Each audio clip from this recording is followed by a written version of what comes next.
नमस्कार दोस्तों, आज हम चलते हैं भेल भोपाल में स्थित गायत्री मंदिर। मैं आपको पूरे मंदिर की दर्शन करवाऊंगी और दर्शन के साथ साथ यहाँ पे गायत्री परिवार से संबंधित जो भी सामग्री वगैरह मिलती है, चाहे पूजा की सामग्री हो, किताब हो, ये सारी चीज़ें भी मैं बताऊंगी। ये देखिए गायत्री मंदिर कितना सुंदर यहाँ पे बना हुआ है।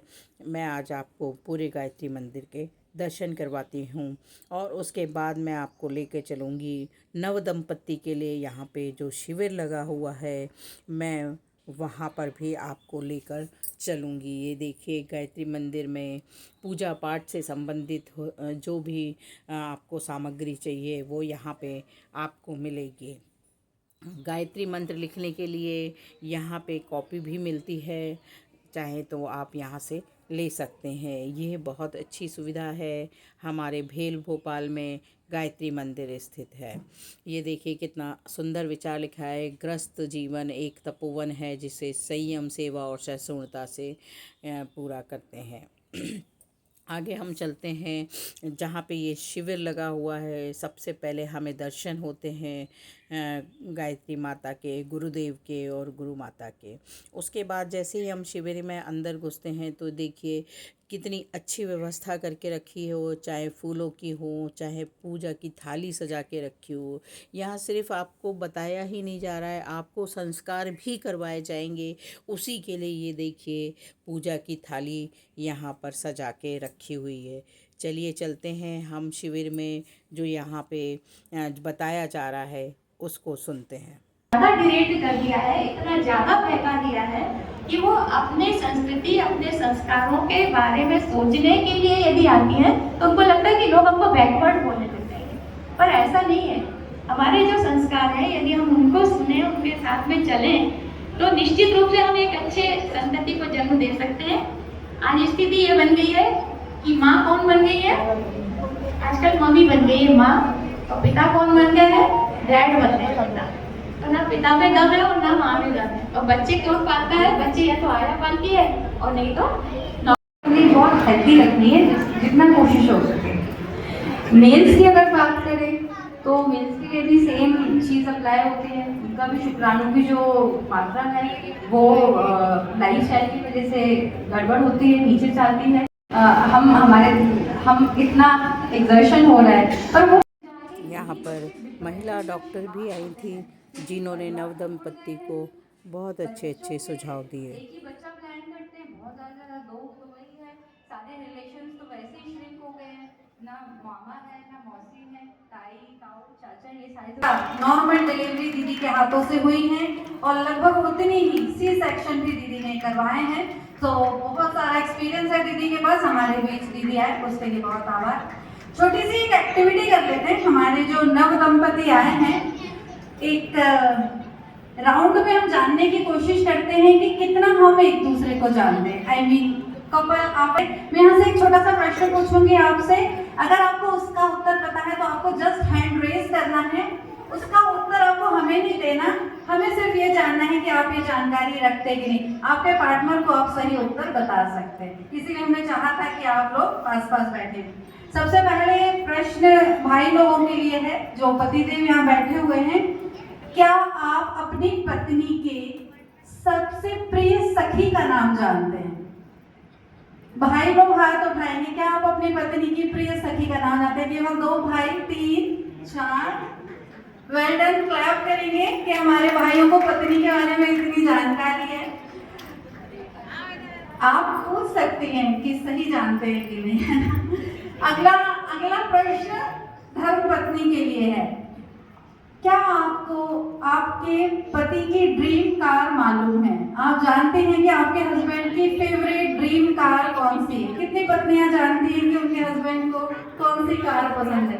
हाथ बहुत कम उठ रहे हैं।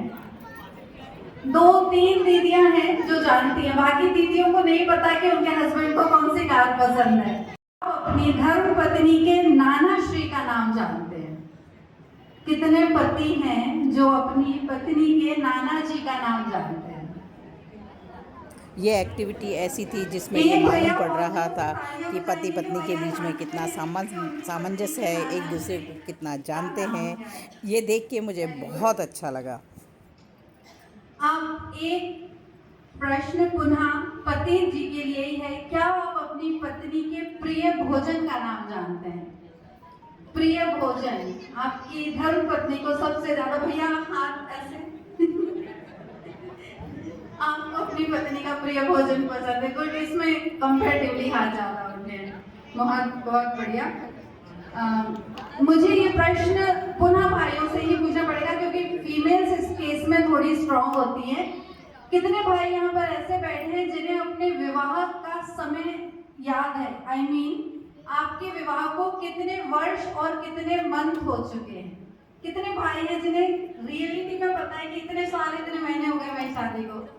Very good, good, clap for them. हम आपके पास माइक पहुंचाएंगे, चाहिए होगा। यहाँ ऐसे कौन से भाई या बहन, ऐसे कौन से दंपति हैं जो ये बताना चाहेंगे कि उनके जीवन में एक सकारात्मक परिवर्तन उनके पार्टनर की वजह से आया? हैंड रेज कर सकते हैं कि आपने अपने जीवन में ये सकारात्मकता तब पाई जब आप उनसे मिले। दोनों में से कोई भी हो सकता है। कुछ सीखा है हमने एक दूसरे से? किसी ने कुछ नहीं सीखा अपने पार्टनर से। संस्कार के साथ साथ यहाँ पे हल्की फुल्की एक्टिविटी भी कराई गई जिससे नव दंपति के बीच का सामंजस्य और थोड़ी छोटी मोटी हंसी मजाक भी हो गया। इसी मतलब कार्यक्रम को बिल्कुल भी कहीं से बोरिंग वाला कार्यक्रम तो लगा ही नहीं।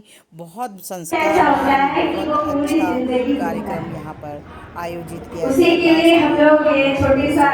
छोटा सा आयोजन करते बच्चों को यहाँ पे नव गायत्री माता की पावन यहाँ पे दर्शन में अपनी संस्कार के साथ पूजा भी कराई गई। आइए देखते कमर सीधी करके बैठे, दोनों नेत्र बंद करें, उगते हुए सूर्य का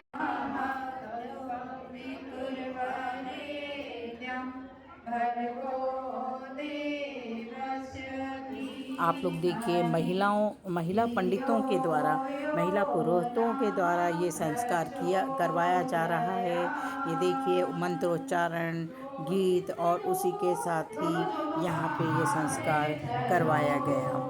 इसके पहले भी एक शिविर लग चुका है जहाँ महिलाओं को महिला कर्मकांड सिखाया गया, पुरोहित से संबंधित सारे श्लोक वगैरह। ये ऐसे शिविर यहाँ पे लगते रहते हैं और यहाँ पे बच्चों के लिए, महिलाओं के लिए, पुरुषों के लिए, सभी के लिए ऐसे शिविर का आयोजन किया जाता है।